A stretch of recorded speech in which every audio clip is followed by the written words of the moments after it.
मागच्या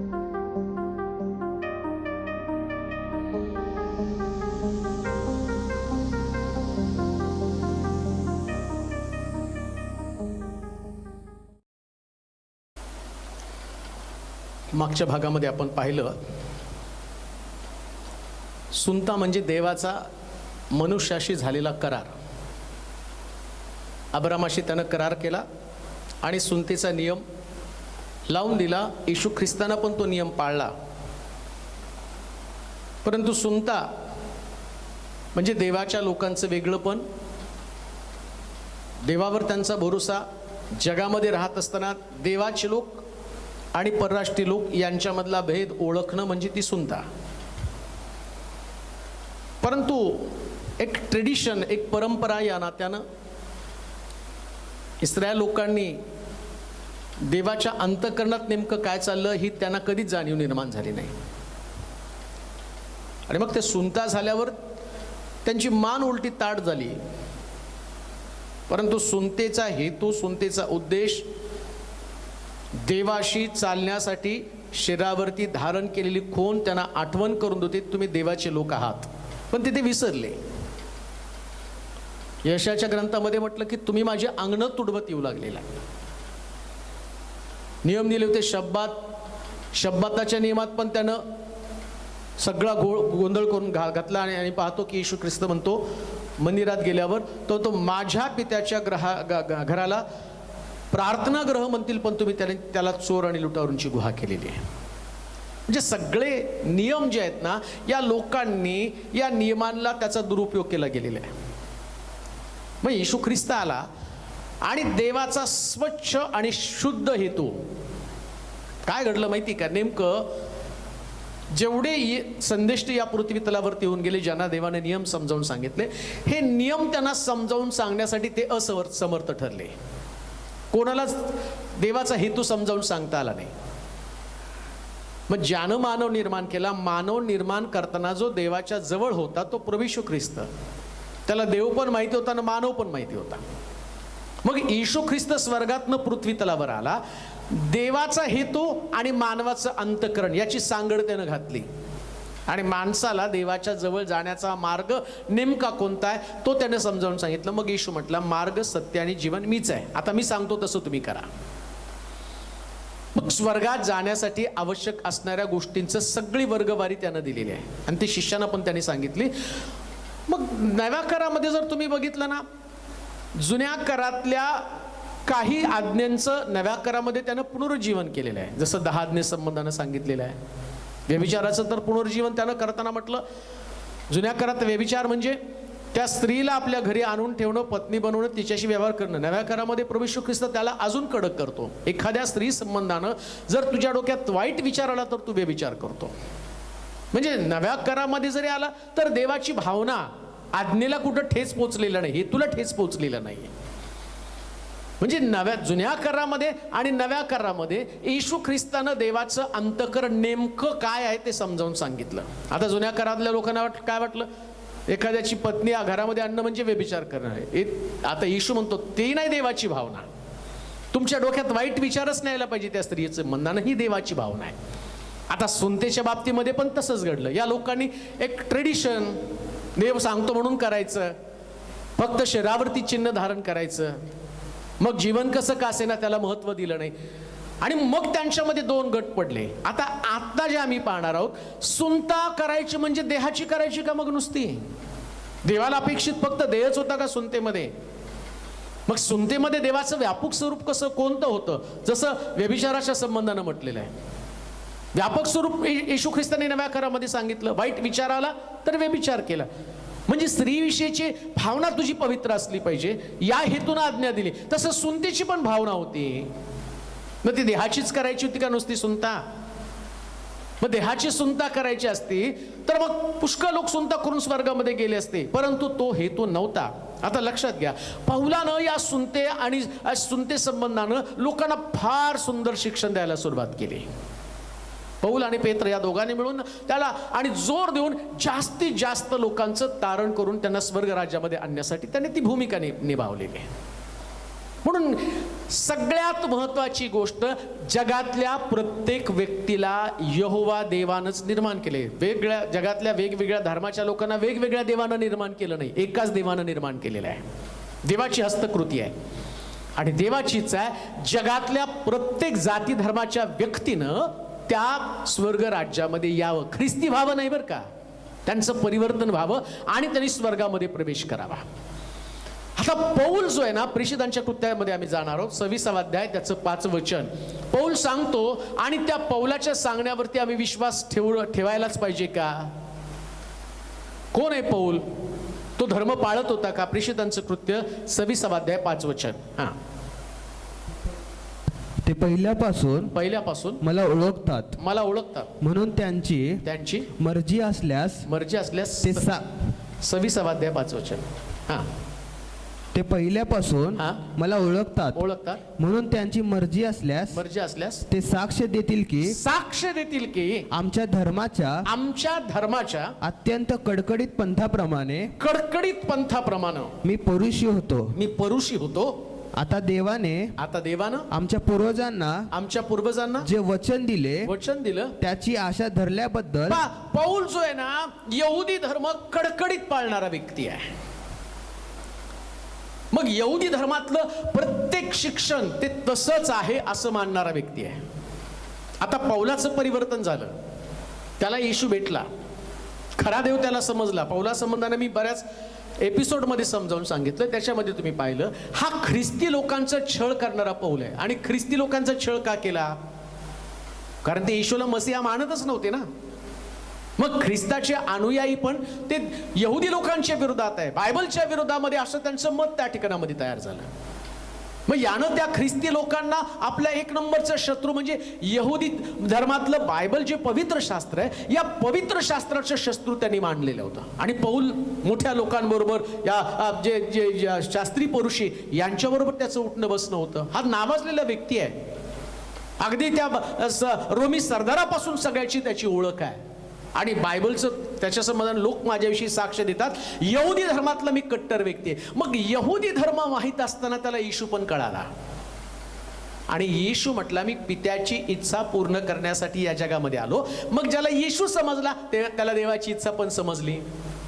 मग देवाची इच्छा सुनता व्हावी होती अब्रामाशी त्याने करार केल्यावर. पण सुनता करत असताना नेमकी कशाची सुनता व्हायला पाहिजे हे हेतू लोक विसरून गेले ना. आणि तो हेतू आता पौल लोकांना समजावून सांगत आहे, म्हणून त्याच्यावर विश्वास ठेवायचा. त्याला येशूनं समजावून सांगितलं, बरं ठीक आहे, जाऊ द्या. पेत्र, आज आम्ही पाहतो की पौल या 12 शिष्यांमध्ये नव्हता. नंतर त्याला येशूनं दर्शन दिलं आणि दर्शन दिल्यावर मग तो येशूचा प्रेषित बनला गेलेला आहे. पण तो म्हणतो की मला आत्म्याने शिकवलं. तो पण 3.5 वर्ष त्यानं ते देवापासून शिक्षण घेतलेलं आहे. मग पेत्रानं पण ते सांगितलं ना, सुनते संबंधानं पेत्रानं पण सांगितलं, हे सुनता आणि सुनता असणं किंवा सुनता नसणं काही विशेष नाही, परिवर्तन महत्वाचं आहे. आता या पौलाची सुनता, मला वाटतं फिलिपेकराचं पत्र 3रा अध्याय आणि त्याची 2 पासून 6 पर्यंतची वचनं, त्याच्यामध्ये पौल त्या ठिकाणामध्ये नेमका हेतू प्रगट करत आहे. काय त्याला सुनते संबंधानं देवाला तुमच्याकडनं काय अपेक्षा आहे. फिलिपेकराचं पत्र 3रा अध्याय 2 पासून 6 पर्यंतची वचनं. त्या कुत्र्याविषयी सावध असा, त्या दुष्कर्म्यांविषयी सावध असा. केवळ दैहिक सुनता झालेल्या लोकांविषयी सावध असा. कारण जे आपण देवाच्या आत्म्याने सेवा करणारे ख्रिस्त येशू विषयी अभिमान बाळगणारे व देहावर भरोसा न ठेवणारे ते आपण सुनता झालेलोच आहो. काय सांगितलं त्यानं? कारण जे आपण देवाच्या आत्म्यानं सेवा करणारे, जे लोक देवाच्या आत्म्यानं सेवा करतात. आता पौल सुनता झालेले आणि सुनता न झाले याच्यात पौलाला इतका राग आला, संतापला तो. कारण या लोकांनी सुनतेवर खूप जोर दिलेला आहे. पौलाला कोंडीत पकडण्याचा प्रयत्न केला. पौलाची इच्छा काय होती? कशासाठी त्याला देवानं वेगळं केलं होतं? परराष्ट्रीय लोकांना सुवार्ता सांगण्यासाठी. त्याचा भाग आम्ही पाहिलेला मागच्या वेळेस. पौलाची निवड परराष्ट्रीय लोकांना सुवार्ता सांगण्यासाठी देवानं त्याला निवडलेलं होतं. अन्य जातीच्या लोकांसाठी. आणि पौलाच्या अंतःकरणात काय भावना होता? सगळ्या लोकांचं तारण व्हावं. पण यहुदी लोक म्हणतो ते आम्हीच देवाचे लोक आहोत, का तर आमची सुनता झालेली आहे. आता पौलाला हे संताप त्याचा अनावर झाला. सुनता नाही महत्वाची. मग तो त्यांना काय म्हणतो? त्या कुत्र्यांविषयी सावध राहा. का? कारण ते दैहिक जीवन जगत आहे. आणि पौलाला येशूनं काय शिकवलं होतं? माणसाला दैहिक नाही आत्मिक बनवायचं आहे. आणि आत्मिक बनवत असताना त्यानं दुष्कर्मापासून दूर राहिलं पाहिजे. वाईट कर्म नाही केली पाहिजे त्यांनी. वाईट कर्म त्यांच्यामध्ये असतील आणि सुनता करून घेतील तर फायदा काय? तुमचा देवावरती विश्वास आहे, आत्म्यानं तुम्ही सेवा करत आहात, प्रभूच्या इच्छेप्रमाणे जीवन जगत आहात, पापापासून दूर राहतात, देवाची योजना तुम्हाला माहिती आहे आणि देवाच्या योजनेप्रमाणे तुम्ही काम करत आहात. पण बाकीचे लोक मात्र विरोध करत आहे.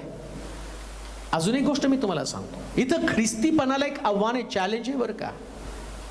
आम्ही वर्षानुवर्षाचे ख्रिस्ती असतो. जसे सुनता झालेले यहुदी लोक होते ना, तसं बऱ्याच लोकांना आम्ही फार वर्षापासूनचे ख्रिस्ती आहोत. पण प्रश्न तोच आहे, 3 पिढ्या 4 पिढ्याचे ख्रिस्ती असून वर्तनामध्ये काय सुधारणा आहे तुमच्या? तुमचं वर्तन तुमच्या ख्रिस्तीपणाची साक्ष देतं. जसं पौल त्या सुनता झालेल्या लोकांना, जे कट्टर आहेत सुनते संबंधाने, त्यांच्या संबंधाने बोलतो, त्या कुत्र्यांविषयी सावध राहा. इतकं वाईट शब्द त्यानं वापरला. कारण यहुदी लोकांमध्ये त्याला त्यांनी महत्व दिलं, शारीरिक गोष्टींना महत्व दिलं. तसं आम्ही पण चर्चला महत्व देत असू. दर रविवारी आम्ही चर्चला जातो, चर्च बुडवत नाही. बाकीचे सगळे धार्मिक कार्यक्रम आम्ही करतो, सण पाळतो, दशांश देतो, शास्त्र वाचन करतो, प्रार्थना करतो. गाणी सगळी माझी पाठ आहेत, पुष्कळ शास्त्रभाग माझे पाठ आहेत, पाठांतर आहे आमचं, सगळ्या गोष्टी केलेल्या आहेत. आत्मिक गोष्टींविषयी काय? आणि पौल त्याच्या संबंधाने म्हणतो, काय म्हटलं आत्मिक गोष्टी संबंधाने? कारण जे आपण देवाच्या आत्म्यानं सेवा करणारे ख्रिस्त येशू विषयी अभिमान बाळगणारे व देहावर भरोसा न ठेवणारे ते आपण सुनता झालेलोच आहोत. तो म्हणतो की आता तुमचा येशूवरती विश्वास आहे, सुनता झाली तुमची. पौलाने सांगितलं बरं का, पौलावर का विश्वास ठेवायचा? कारण यहुदी धर्म कट्टर पाळणारा व्यक्ती तो होता. आणि तो लोकांची साक्ष तुम्ही ऐका. आणि प्रेषितांच्या कृत्यामध्ये ख्रिस्ती लोकांचा त्यांनी कसा छळ केला, कसा लोकांना मारत होता, हे पण तुम्ही ऐकलेलं आहे. मग या पौलाला दमस्कसच्या वाटेवरती येशूनं दर्शन दिलं, यावर पण आमचा विश्वास आहे. मग तो तिथं पडला, मग त्याला बरं केलं, त्याला दृष्टी आली, सेवेला नेलं. म्हणजे येशूनं त्याला सगळं समजावून सांगितलं ना. असा शिष्य बनवला का? तो म्हणतो मला देवानं शिकवलं, येशूनं शिकवलं, तुम्हाला त्यानं प्रत्यक्ष त्याच्या संगती राहून, पण आत्म्याच्या द्वारे त्यांनी मला शिकवलं. आणि पवित्र आत्म्यानं जर पौलाला शिकवलं, मग पौल ती गोष्ट सांगत आहे. कोणती गोष्ट सांगत आहे? तुमची सुनता येशू बरोबर झालेलीच आहे. तुम्ही शरीरावरती सुनता करून घेतली नाही, पण तुमचा विश्वास ही तुमची सुनता आहे. तुमचा देवावरचा विश्वास, ख्रिस्तावरती तुमचा विश्वास, तारणावरती तुमचा विश्वास. कृपेनं तुमचं तारण झालं. सुनतेनं तुमचं तारण होत नाही, येशू ख्रिस्ताच्या कृपेनं तुमचं तारण होतं. ख्रिस्त वधस्तंभावर मेलाने तुमचं तारण झालं. आणि तू आपल्या अंतःकरणात विश्वास धरला आणि मुखानं कबूल करतो, आता तुला सुनतेची गरज नाही. पौलानं ते स्पष्ट आणि परखड सांगितलेलं आहे. म्हणून सुनता ही आत्मिक गोष्ट आहे प्रियानं. तिथे आत्मिक जीवन बदलणं गरजेचं आहे, स्वभावामध्ये फरक होणं गरजेचं आहे. नुसतं शारीरिक कोणत्याच गोष्टी आणि महत्वाच्या नाहीयेत. बाप्तिस्मा ती तुमची शारीरिक गोष्ट आहे, पण बदल व्हायला पाहिजे ना. हे ऐकून त्यांच्या अंतःकरणाला चुटपुट लागली. प्रेषितांच्या कृत्यामध्ये म्हटलेलं आहे. पाप समजलं त्यांना. मग त्याने विचारलं काय केलं पाहिजे. शारीरिक क्रिया म्हणून त्यानं पाण्याखाली नेलं, पण त्याच्या अगोदर आतमध्ये जी चुटपुट लागते ना, ती लागली पाहिजे. त्याला बाप्तिस्मा घेता येतो. बाप्तिस्मा घेऊन कोण म्हटलं तुम्ही ख्रिस्ती होता? बोलावलेले पुष्कळ आहेत, निवडलेले थोडक्यात. निवडलेले कोण आहेत? जे त्याच्या वचनाप्रमाणे चालणार आहेत, त्यांचं परिवर्तन झालेलं आहे.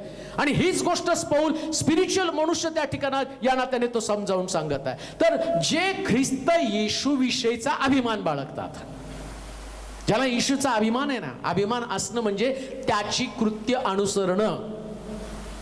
एखाद्या पक्षाचा अभिमान असणारा त्याची तत्व त्याला पटतात, ते त्याला फॉलो करतात.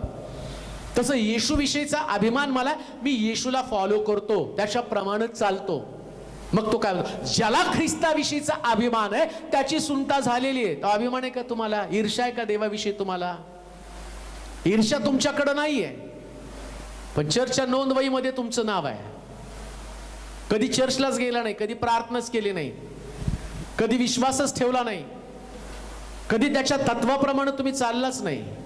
मग जरी तुमचं नाव चर्चच्या पुस्तकामध्ये असलं तर जीवनाच्या पुस्तकात तुमचं नाव नसणार आहे. मग तो यहूद्यांना समजावून सांगतो, सुनता झाली तुमची खरी आहे, पण तुमचं परिवर्तन नाही ना. मग येशू त्यांना सुनता झालेल्या त्या शास्त्री पुरुषांना म्हणतो, अहो चुना लावलेल्या थडग्यांनो, अहो सापाच्या पिलांनो. मग सुनता झाल्यावर कशी काय सापाची पिलं झाली? सुनता झालं, शारीरिक खून त्यानं धारण केलेली आहे, पण आत्मिक जीवनाचं काय? आणि प्रभू येशू ख्रिस्त आत्म्याचं परिवर्तन करतो, शरीराचं नाही परिवर्तन. प्रियानो, सुनता शरीरावरती आहे, पण प्रभू येशू ख्रिस्त आत्म्याचं पुनर्जीवन करण्यासंबंधानं बोलत आहे. आणि पौलानं तेच सांगितलेलं आहे. कलीसिकराचं पत्र 3 अध्याय 10 आणि 11 वचन पहा. सुनता ही शारीरिकच आहे, म्हणून सुनता देहाची का? हा प्रश्न या बायबल स्टडीचा दुसरा भाग. सुनता फक्त देहाचीच का? शरीरावरतीच खून धारण करणं का? मग काय त्याच्यामध्ये अपेक्षित आहे? वाचूया. आणि जो नवा मनुष्य आपल्या निर्माणकर्त्याच्या प्रतिरूपाप्रमाणे पूर्ण ज्ञानात नवा केला जात आहे.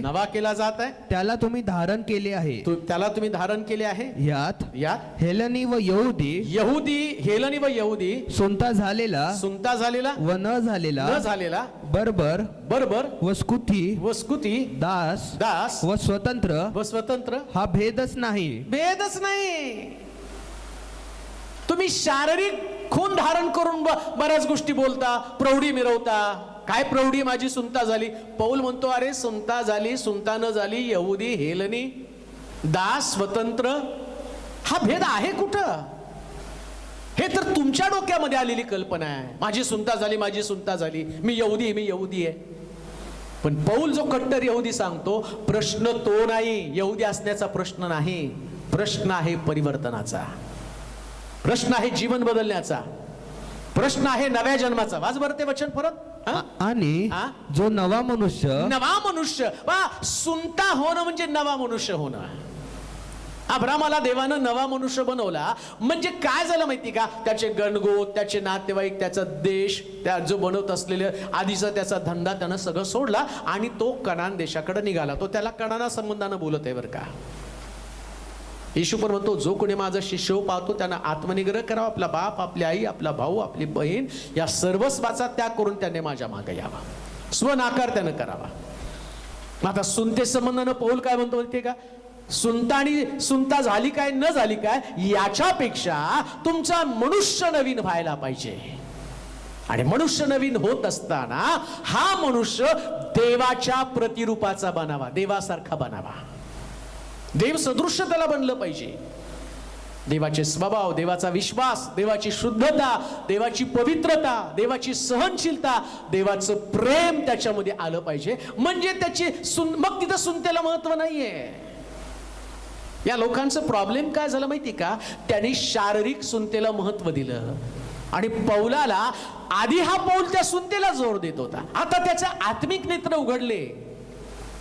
ज्या दिवशी त्या वाटेवरती त्याला दर्शन झालं ना, दमास्कसच्या वाटेवरती तो पडला, तिथं असं लिहिलं त्याला तो आंधळा झाला, काही दिवस त्याला दिसलं नाही. मग देवानं त्याच्या मनुष्याला पाठवलं, जा त्याच्या घरी जाऊन प्रार्थना कर, त्याला डोळे येतील. तो गेला, प्रार्थना केली आणि त्याला दिसलं. काय दिसलं त्याला? हे खरं तारण दिसलं प्रियांनो. आधीची यहुदी धर्माची पट्टी त्याच्या डोळ्यावरती, आधीची सुनतेची पट्टी त्याच्या डोळ्यावरती, ती सुनतेची पट्टी निघाली. त्याला कळलं, अरे धर्म मारण्यासाठी नसतो, धर्म मरण्यासाठी असतो, जे ख्रिस्तानं दाखवून दिलं. चांगल्यासाठी मरणारा तर कोणी पण आहे, पण ख्रिस्त पाप्यांसाठी मेला. ही पट्टी त्याच्या डोळ्यावरची उघडली. आता देवासदृश्य व्हायचंय. सुनता होण्यापेक्षा माझ्यामध्ये देवाचा स्वभाव येणं गरजेचं आहे. मी देवाच्या स्वभावासारखा आहे का, हा प्रश्न आहे. तुम्ही तुमच्या सगळ्या, जसं यहुदी लोकांनी त्या रूढीला, परंपरेला महत्व दिलं, तुम्ही पण त्याला महत्व देता. दृढीकरण झालं का? मंडळीत मिळाला का? सभासदाची वर्गणी भरली का? काय होणार आहे यानं? चर्चमध्ये लग्न लावेल आणि कब्रस्तानमध्ये पुरलं जाईल. मग कब्रस्तानमध्ये पुरल्यावर स्वर्गात जाणार आहे का? स्वर्गात जाण्यासाठी देवाचा स्वभावच यायला पाहिजे. परिवर्तन व्हायलाच पाहिजे. आणि म्हणून सुनता फक्त देहाची नाही, तर सुनता तुमच्या शरीराची नाही, तर सुनता तुमचं आत्मिक जीवनाचं रूपांतर आहे. आणि ते रूपांतर व्हायला पाहिजे. मग त्याच्यामध्ये म्हटलं देव सदृश्य, पुढे देवासारखा मनुष्य बनला पाहिजे. आणि जो नवा मनुष्य आपल्या निर्माणकर्त्याच्या प्रतिरूपाप्रमाणे पूर्ण ज्ञानात. आता सुनता होण्यापेक्षा देवाचं संपूर्ण ज्ञान मिळालं पाहिजे. कुठंतरी 23व स्तोत्र, योहान 3:16, योहान 10:10, पहिलं स्तोत्र, 27व स्तोत्र, 23व स्तोत्र, 90व स्तोत्र, जे फायद्याचं आहे तेवढं पाठ झालं. आणि शास्त्र सांगतंच देवाच्या नव्या ज्ञानामध्ये सगळं बायबलचं ज्ञान तुम्हाला आत्मसात करता आलं पाहिजे. काही लोकांना ठराविकच उपदेश आवडतात, ठराविक शिक्षण आवडतं. सुनतेचं शिक्षण किती लोकांना आवडेल मला माहित नाही, पण हे तुम्हाला आवश्यकच आहे, तितकंच महत्वाचं आहे. हे शिक्षणामध्ये रुळावलं गेलं पाहिजे, ज्ञान मिळालं पाहिजे. कशासाठी? देवाचा संपूर्ण स्वभाव आम्हाला समजला पाहिजे. आणि मग त्याला महत्व त्या ठिकाणामध्ये दिलेले आहे. अजून एक गोष्ट आपण वाचूया का, रोमकराचं पत्र, त्याचा 2रा अध्याय 25 पासून 29 पर्यंतची वचनं. 25 पासून 29 पर्यंतची वचनं. रोमकराचं पत्र 2रा अध्याय 25 पासून 29 पर्यंतची वचनं. कारण जर तू नियमशास्त्राप्रमाणे वागत असला, जर नियमशास्त्राप्रमाणे वागत असला, तर सुनतेचा उपयोग आहे खरा. आहे खरा. परंतु जर तू नियमशास्त्राचे उल्लंघन करणारा असलास तर तुझी सुनता झालेली असून सुद्धा ती न झालेल्यासारखी आहे. म्हणजे सुनता झाली तर नियमशास्त्र तुला पाळावं लागणार आहे. नियमशास्त्रातल्या सगळ्या गोष्टी तुला पाळाव्या लागणार आहेत. आणि नुसती तू सुनता केली आणि नियमशास्त्रच पाळत नाही, मग तुझ्या सुनतेचा उपयोग तुला नाही. म्हणजे सुनता झाली तर नियमशास्त्र पाळणं बांधील आहे. आणि नियमशास्त्रातल्या प्रत्येक गोष्टीवर तुझा विश्वास असणं गरजेचं आहे. नियमशास्त्र मग उलगडलं पाहिजे. नियमशास्त्रात काय दिले, सगळे नियम तुम्हाला पाठ पाहिजेत. एक आज्ञा मोडली की सगळं शास्त्रच मोडल्यासारखं आहे. मग काय त्यात सुनतेला फायदा आहे. आता दुसरी गोष्ट काय म्हणतो तो वाचा. तर मग सुनता न झालेल्या माणसाने, आता तो म्हणतो सुनता झाली तू नियमशास्त्र पाळत नाही, पण याच्या उलट काही आहे. काय लिहिले तिथं? तर मग सुनता न झालेल्या माणसानं नियमशास्त्रातील नियम पाळले तर त्याची सुनता न होणे हे सुनता असे गणण्यात येणार नाही. सुनता न होणे हे सुनता असे गणण्यात येणार नाही काय? पाऊल प्रश्न करतो. ठीक आहे, तुमची सुनता झाली, तुम्ही नियमशास्त्र पाळत नाही. आणि काही असे लोक आहेत त्यांची सुनता झाली नाही पण नियमशास्त्र पाळण्यामध्ये अगदी कडकडीत आहेत. शेवटी देवानं करार केलाय, कराचं पुस्तक दिलंय. कराचं पुस्तक तुम्ही सुनतेचं चिन्ह शरीरावरती धारण करता म्हणजे तुम्ही नियम पाळायला बांधील झाल्याचं ते कराराचं चिन्ह म्हणून शरीरावरती आहे. पण काही लोकांनी आपल्या शरीरावरती चिन्ह धारण केलं नाही, पण प्रत्यक्ष देवाची वचनं पाळत आहेत. करार न करता ते देवाच्या वचनाला बांधील आहे. मग तो काय म्हणतो? अलिखित करार, किंवा त्याने जो गुप्त समझोता माझ्या समोर केलेला आहे आणि ते देवाचं वचन नियमशास्त्र पाळत आहे. मग ते नियमशास्त्र पाळत असताना त्यांची सुनता झाली नाही तरी सुनता झाल्यासारखं ते नाही का, असं पौल विचारत आहे. मग पुढे काय म्हणतो तो? आणि तुला शास्त्रलेख असूनही व तुझी सुनता होऊन सुद्धा जो तू नियमशास्त्राचे नियमशास्त्राचे उल्लंघन करणारा असा त्या तुझा न्याय जो शारीरिक सुनता न झालेल्यांपैकी असून नियमशास्त्र पाळितो तो करील. कोण आता न्याय करील? तो सुनता झालेला मनुष्य तुझा, न सुनता झालेला मनुष्य तुझा न्याय करणार आहे. मग तो म्हणेल, बघ तू सुनता होऊन देवाचं वचन पाळत नाही, पण सुनता न करता पण मी देवाचं वचन पाळत आहे. ट्रॅडिशनल ख्रिस्ती लोकांना विधर्मी लोक चॅलेंज करतील. वर्षानुवर्ष तुम्ही चर्चला जाता, आम्ही आत्ता नुकतंच जायला सुरुवात केली, नुकतंच आमचं परिवर्तन झालं, पण तुमच्यापेक्षा जास्त देव आम्हाला समजला. ही अवस्था आमची येऊ नये. एक जबाबदारीचं जीवन आम्हाला जगता आलं पाहिजे. म्हणून लक्षात ठेवा, सुनता म्हणजे आत्मिक जीवन बदलणं बरं का.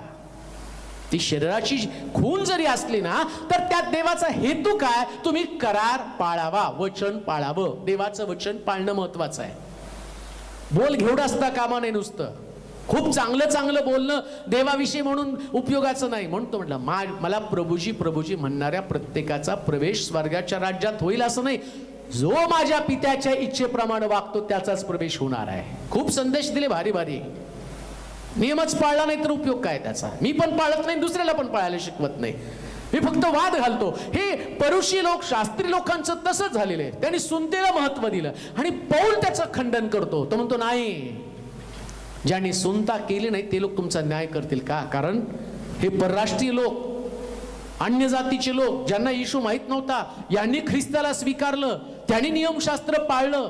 तुम्ही सुनतेला चिटकून राहिला आणि हे आत्मिक जीवनाचं आणि लागू करून आपल्यामध्ये करून घेत आहे आणि स्वतःला बदलत आहे. हे लोकच तुमचा न्याय करतील. देव यांच्याकडे पाहून तुम्हाला म्हणेल, त्या लोकांना आत्ता शास्त्र समजलं, पण हे माझं नियमशास्त्र आपल्या अंतःकरणामध्ये बाळगून तुम्ही फक्त शरीरामध्ये चिन्ह धारण करून निघता, पण या लोकांनी आत्मिक दृष्टिकोनातून स्वतःला तयार केलं, सिद्ध केलं. हे लोक तुमचा न्याय करतील. देव त्यांच्याकडे पाहून तुमच्याविषयी त्याची ईर्ष्या जागी होईल.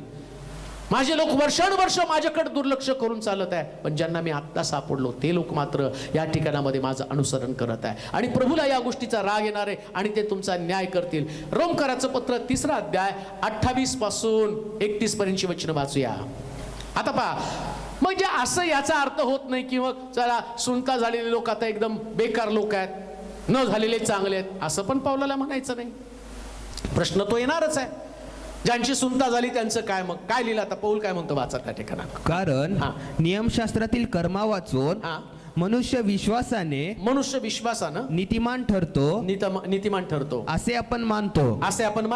किंवा देव केवळ यहूद्यांचा आहे काय? तो परराष्ट्रीयांचा नव्हे काय?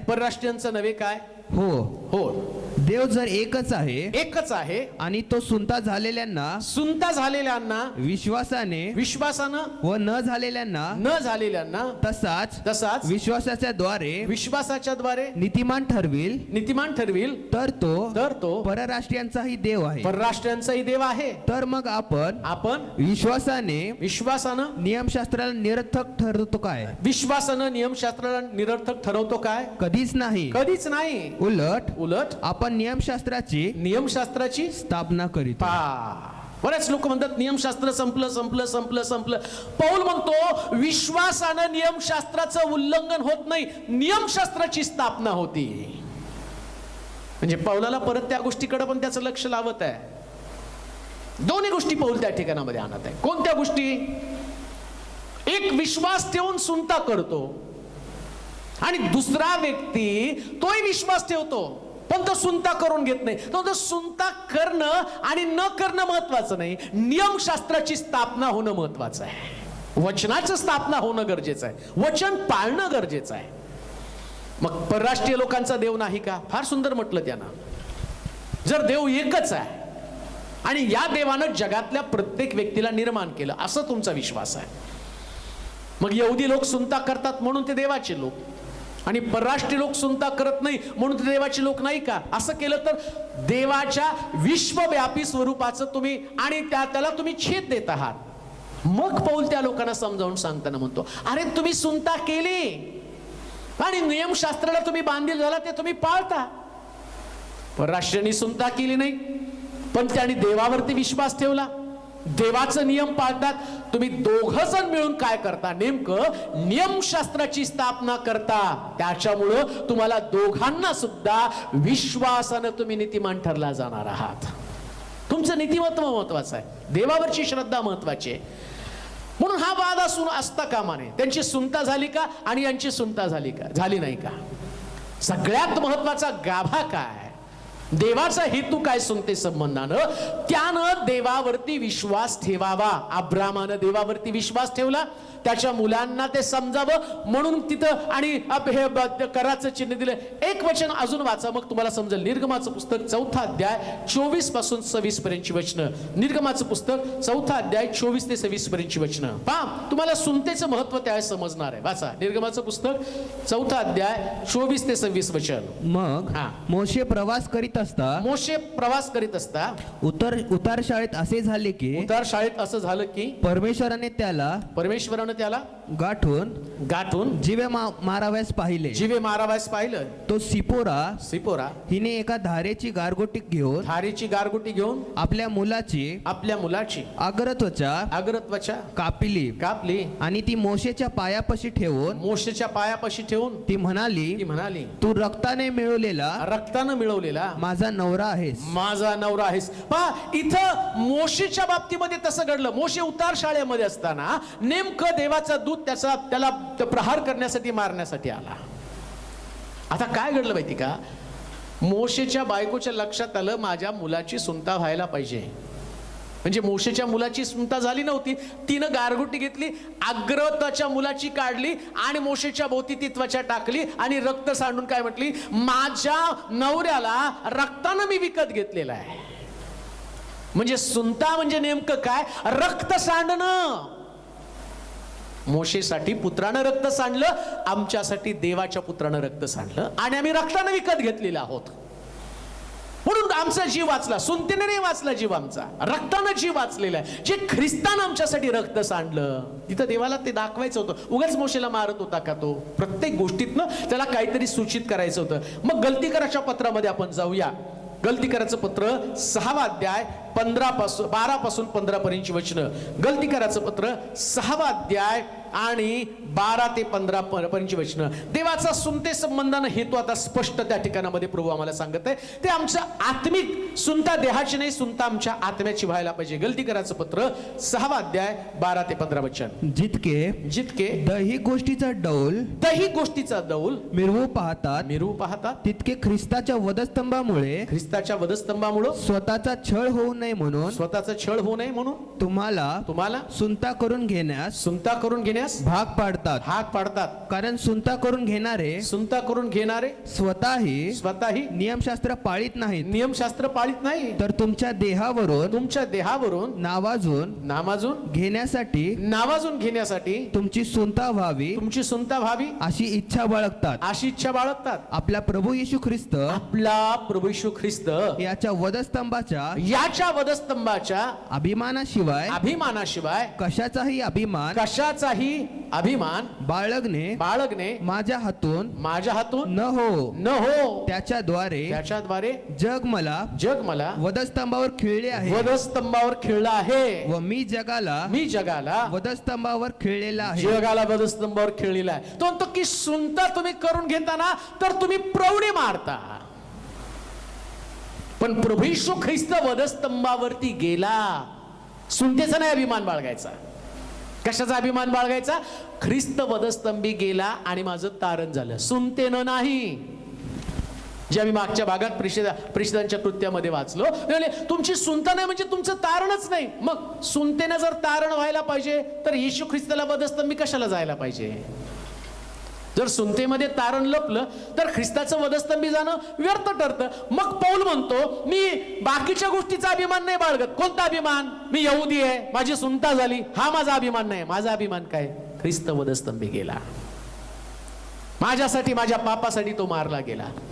त्याच्या रक्ताच्या द्वारे जसं आम्ही पाहिलं, मोशेला वाचवण्यासाठी मोशेच्या मुलाचं रक्त मोशेच्या पत्नीनं तिने काय केलं? सिपोरेनं. आणि निर्गमाच्या पुस्तकामध्ये आम्ही पाहतो, अग्रत्वच्या कापली गारगोटीनं आणि त्या मोशेच्या पायथ्याला ठेवली आणि म्हटली, माझ्या रक्तानं विकत घेतलेला हा माझा नवरा आहे. पौल तेच तिथं क्लेम करत आहे. तो म्हणतो, सुनतेनं नाही, ख्रिस्ताच्या वधस्तंभाच्या द्वारे माझं तारण झालेलं आहे.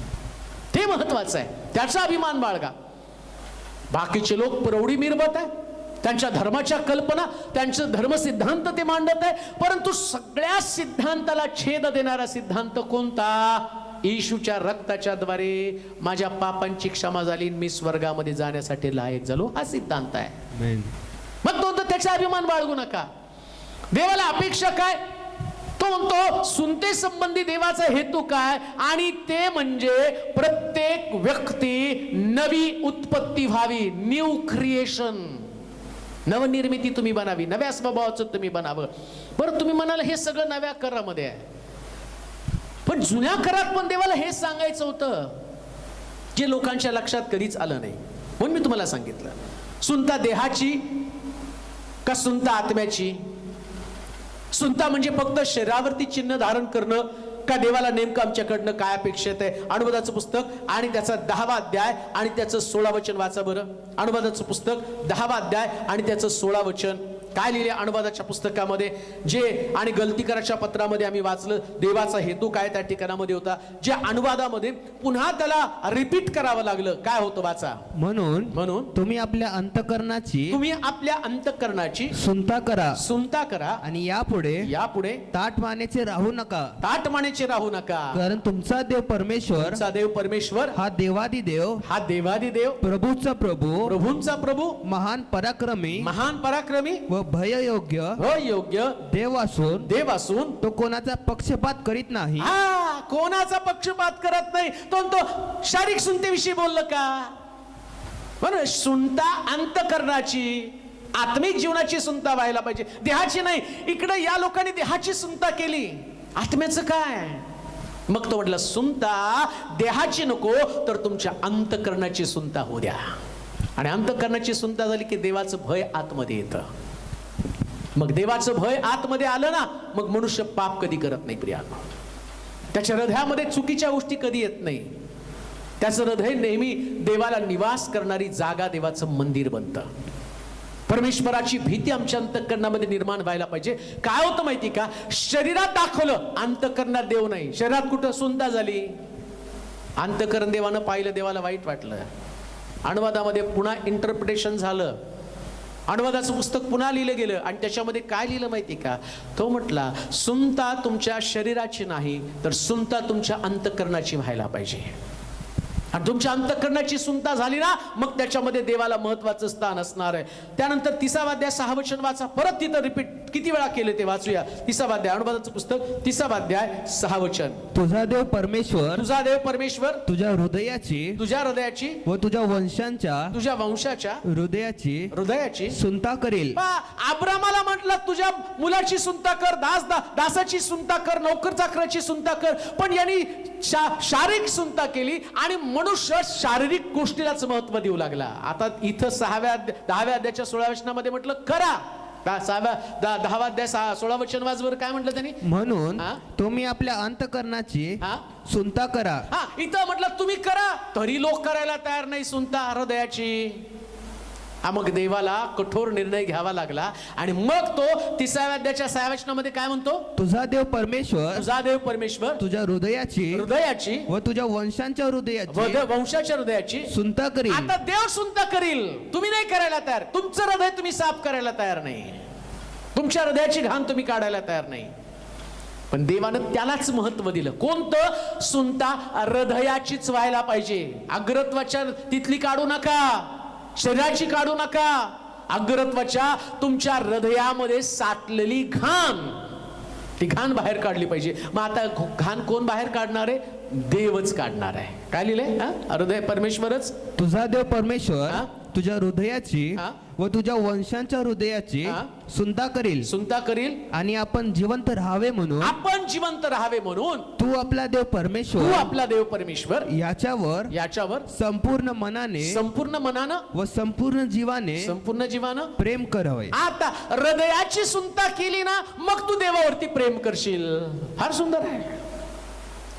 देवाला असं वाटलं स्वतःच्या मनाने सुनता करतील हृदयाची, पण हे शरीराचीच करायला लागले. मग त्याला कळलं हे शरीरानं माझ्यावर प्रेम करत नाहीत. आणि त्यांचं शरीर दिसतं, पण अंतःकरणातनं प्रेम केलं पाहिजे. शरीर दाखवतात, सुनता केली देवा तू म्हटलं ते करून टाकलं. तो म्हणतात तसं नाही रे, हृदयाची सुनता करा, मग पूर्ण जीवानं शरीराने तुम्ही माझ्यावरती प्रेम कराल. आता इर्मयाच्या पुस्तकाच्या 4 अध्यायाच्या 4 वचनामध्ये काय म्हटलं, वाचूया परत. यहुदाचे लोक हो, यहुदाचे लोक हो, यरुशलेम करण हो, यरुशलेमच्या लोकांनो, परमेश्वरा प्रित्यर्थ आपली सुनता करा, आपल्या अंतकरणाची सुनता करा, आपल्या अंतकरणाची सुनता करा, नाहीतर तुमच्या कर्मांच्या दुष्टाईमुळे माझा क्रोध अग्निसारखा भडकेल आणि तो कोणाच्याने विझणार नाही, कोणाच्यानं सुद्धा विझणार नाही. इकडं पुन्हा परमेश्वरानं अंतकरणाच्या सुनते संबंधानं बोललं, जे शारीरिक सुनते संबंधानं तुम्हाला सांगतात. एवढी लोकांना ज्याची प्रौढी होती ना, अजूनही लोक तुम्हाला याविषयी बोलतात, सुनतेला महत्व आहे. ती नाही सुनता, देव बोलला बरं का, कोण व्यक्ती नाही बोलत. संदेष्टाला देवानं सांगितलं, माझा क्रोध तुमच्यावर येण्याच्या अगोदर तुम्ही आपल्या हृदयाची सुनता करा, हृदय साफ करा. याच्यात द्वेष ठेवू नका, मत्सर ठेवू नका, राग ठेवू नका. जिवंत राहायचंय, आशीर्वादित व्हायचंय, स्वर्गामध्ये जायचंय. देवाची इच्छा पूर्ण करणारं अंतकरण निर्माण होण्यासाठी आम्हाला आमच्या हृदयाची सुनता करून टाकायची. प्रियानो, हे हृदय क्षमाशील, हे हृदय प्रीतीनं भरलेलं, या हृदयामध्ये देवाची दया, या हृदयामध्ये परमेश्वराचं प्रेम वात्सल्य असावं. कोणाविषयी कसल्या प्रकारचं कपट नीती, द्वेष भावना असेल तर आमच्या हृदयाची सुनता करणं गरजेचं आहे. म्हणून सुनता ही शारीरिक नव्हे तर ती आत्मिक बाब आहे.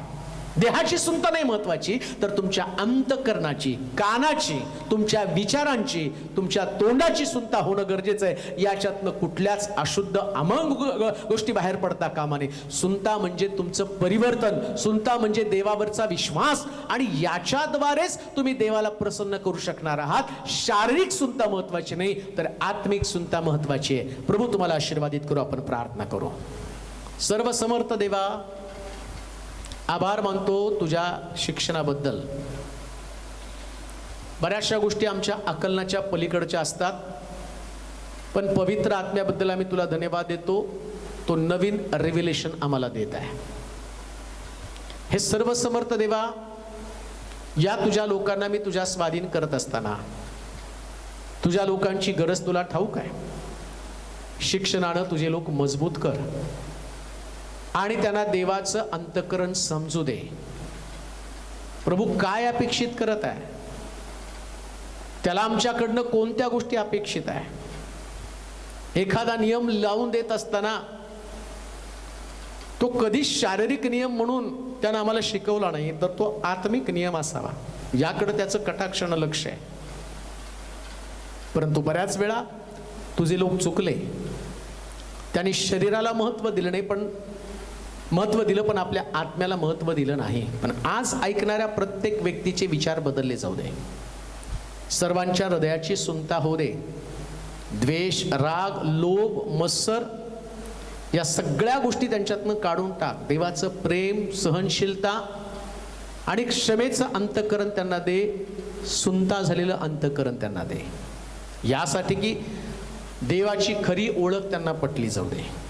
धन्यवाद देत तुझी स्तुती करत येशूच्या नावात ही प्रार्थना विनवणी केली म्हणून तो ऐक. आमेन.